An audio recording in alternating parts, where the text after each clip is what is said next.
الله على محمد صلى الله عليه وسلم. Assalamualaikum warahmatullahi wabarakatuh. Innal hamdalillah wassalatu wassalamu ala Rasulillah wa alihi wa sahbihi wa man tabi'ahum bi ihsan ila yaumil qiyamah. Kepada seluruh para penuntut ilmu yang hadir dimanapun berada, yang semoga Allah senantiasa memberikan kepada kita ilmu, kebenaran, dan tentunya kita mengharapkan semoga kita juga mendapatkan tebalnya akhlak kita pada kehidupan. Semoga bertambah bersih hati kita supaya bertambah suci jiwa kita. Karena sesungguhnya tidak akan banyak bermanfaat ilmu yang kita peroleh kalau kita tidak mendapatkan hati yang bersih. Berapa banyak ilmu yang telah didapatkan manusia berujung dengan banyak kerusakan, berujung dengan banyak kemaksiatan dan dosa walaupun memiliki ilmu yang banyak. Itu disebabkan karena ilmunya ditampung oleh hati yang kotor dan ditampung oleh jiwa yang keruh. Inilah yang menjadikan kita teringat kepada apa yang dikatakan oleh Imam Al-Ghazali. Setiap penuntut ilmu harus memastikan hatinya bersih, jiwanya bening, untuk supaya setiap ilmu yang didapatkan bisa memberikan manfaat kepadanya dan menambah keridhaan Allah yang hadir pada hidupnya. Dan inilah yang menjadikan kita jangan pernah lelah meminta hati yang bersih, sebagaimana kita tidak lelah ketika kita meminta ilmu kepada Allah. Semoga Allah kabulkan qabul dan hajat kita di dalam kita memohon diberikan hati dan jiwa yang bersih dan bening. Alhamdulillah, tentunya senantiasa kita bersyukur kepada Allah atas seluruh nikmat yang Allah berikan kepada kita. Sesungguhnya syukur itu tidak ada sangkut pautnya kembali kepada Allah. Karena sesungguhnya syukur itu kembali kepada diri kita. Faman syakara fa innama yashkuru li nafsi. Orang yang bersyukur itu sebenarnya sedang bersyukur kepada dirinya. Karena kebaikan hidupnya, kualitas hidupnya dimulai ketika mereka senantiasa bersyukur atas apapun yang Allah berikan kepadanya. Jangan banyak melihat orang lain, jangan banyak membandingkan kehidupan orang lain. Karena perkara-perkara itu, walaupun memang terkadang kayak perkara mubah, tapi perkara itu bisa merusak bagaimana kesyukuran kita pada kehidupan kita. Ketika kita melihat orang lain, ketika kita membandingkan orang lain, yang akhirnya menjadikan rusak semua kehidupan kita. Ketika kita akhirnya berat untuk bersyukur kepada Allah, karena terlalu banyak membandingkan. Maka inilah yang menjadikan kita harus paham bagaimana kita melatih hati kita supaya gampang bersyukur kepada Allah. Jangan banyak melihat kehidupan orang.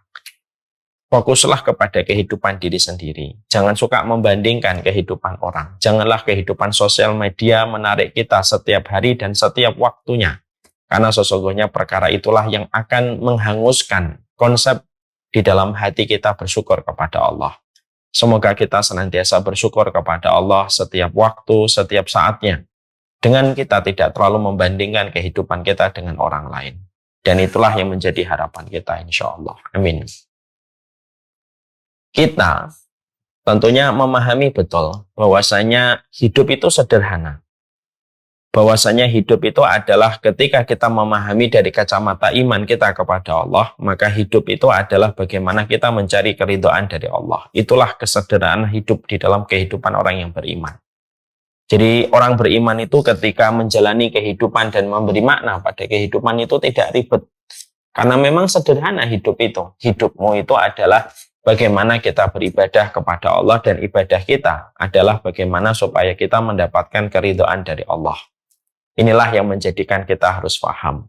Sesederhana itulah kita memulai kehidupan kita ketika hidup itu adalah bagaimana kita mencari keridhaan dari Allah Subhanahu wa Ta'ala. Siapapun manusia yang mereka terus berupaya untuk mencari keridhaan dari Allah, maka sesungguhnya orang yang mencari keridhaan Allah itu akan merasakan ketenangan. Dia tidak akan pernah merasakan kekecewaan terlalu besar. Dia tidak akan pernah merasakan kegusaran di dalam jiwanya ketika dia itu senantiasa fokus bahwasanya kehidupannya itu adalah bagaimana dia itu mencari keridhaan dari Allah. Orang yang senantiasa pada hidupnya tidak ada yang dia inginkan kecuali adalah mencari keridhaan Allah. Maka dia akan dihindarkan dari berbagai macam kegoncangan hidup. Dia tidak akan banyak kekecewaan yang dia dapatkan di dalam kehidupan. Ketika manusia itu betul-betul tahu, ketika manusia itu betul-betul menyadari. Sekali lagi, hidup itu simpel. hidup itu mencari ridhonya Allah. Tidak mencari ridho manusia, tidak mencari penilaian baik manusia, tidak mencari kepuasan dari setiap mulut manusia. Karena siapapun yang mampu melepaskan dirinya dari perkara-perkara ini, maka sesungguhnya Allah itu akan memberikan ketenangan pada hidup, dihindarkan dari berbagai macam kekecewaan yang melanda banyak manusia hari ini, disebabkan ketika mereka tidak menyederhanakan hidup mereka untuk mencari ridhonya Allah. Makanya betul apa yang dikatakan oleh Allah, wa ridwanum minallahi akbar. Keridhaan Allah itu merupakan sesuatu yang paling besar dalam kehidupan. Ketika kita tahu betul bahwasanya kehidupan kita yaitu adalah bagaimana kita mencari keridhaan dari Allah Subhanahu wa taala, tentunya kita juga harus paham mencari keridhaan Allah tidak bisa bermodal dengan kebodohan. Mencari keridhaan dari Allah itu tidak bisa bermodal dengan hanya semangat. Tapi mencari keridhaan dari Allah itu harus bermodal dengan ilmu. Dan itulah yang menjadikan kita akhirnya memahami kenapa kita membahas tentang 40 karakteristik mereka yang dicintai oleh Allah Subhanahu wa taala, karena tidaklah kita membahas materi ini 40 karakteristik mereka yang dicintai oleh Allah supaya kita bisa mendapatkan keridhaan Allah pada kehidupan ini, menyederhanakan kehidupan kita supaya kita tidak sibuk dengan makhluk tetapi kita sibuk dengan Khalik. Kita tidak sibuk dengan pandangan manusia tetapi kita sibuk dengan pandangan Rabb yang menguasai alam semesta. Nah, inilah yang menjadikan kita akhirnya mempelajari 40 karakteristik mereka yang dicintai oleh Allah. Pada pertemuan kita sebelumnya, kita telah menyempurnakan pembahasan cukup panjang tentang golongan yang ke-17. Golongan yang ke-17 yaitu adalah mereka yang senantiasa berbakti kepada orang tua mereka. Karena orang yang berbakti kepada orang tua, maka itulah orang-orang yang mendapatkan keridhaan dari Allah Subhanahu wa taala. Sekarang mari kita menuju kepada golongan yang ke-18. Golongan yang ke-18, apabila kita buka di dalam bukunya halaman 317. Kita tentunya paham sekali bahwasanya manusia itu merupakan makhluk sosial. Jadi sebelum kita membahas golongan yang ke-18, orang yang saling mencintai karena Allah. Ini merupakan salah satu di antara golongan orang yang mereka dicintai oleh Allah Subhanahu wa taala. Sekarang sebelum kita membahas panjang lebar tentang masalah ini, kita memberikan mukadimah terlebih dahulu. Maka yang pertama yang kita harus pahami adalah sesungguhnya manusia itu merupakan makhluk sosial. Karena memang interaksi manusia itu merupakan hajat kebutuhan paling primer pada kehidupan manusia. Yaitu adalah bagaimana setiap manusia itu mereka di dalam kehidupan mereka senantiasa berinteraksi. Tidak ada manusia di atas muka bumi ini yang mereka bisa hidup sendirian. Karena mereka memang diciptakan oleh Allah, defaultnya, fitrahnya itu adalah bagaimana manusia itu merupakan makhluk yang berinteraksi dan merupakan makhluk sosial. Kita tentunya paham bahwasanya ketika manusia itu merupakan makhluk sosial, tentunya kita membutuhkan teman, kita membutuhkan sahabat, kita membutuhkan pergaulan. Karena memang sejatinya ini merupakan kebutuhan basic dan kebutuhan primer pada kehidupan manusia.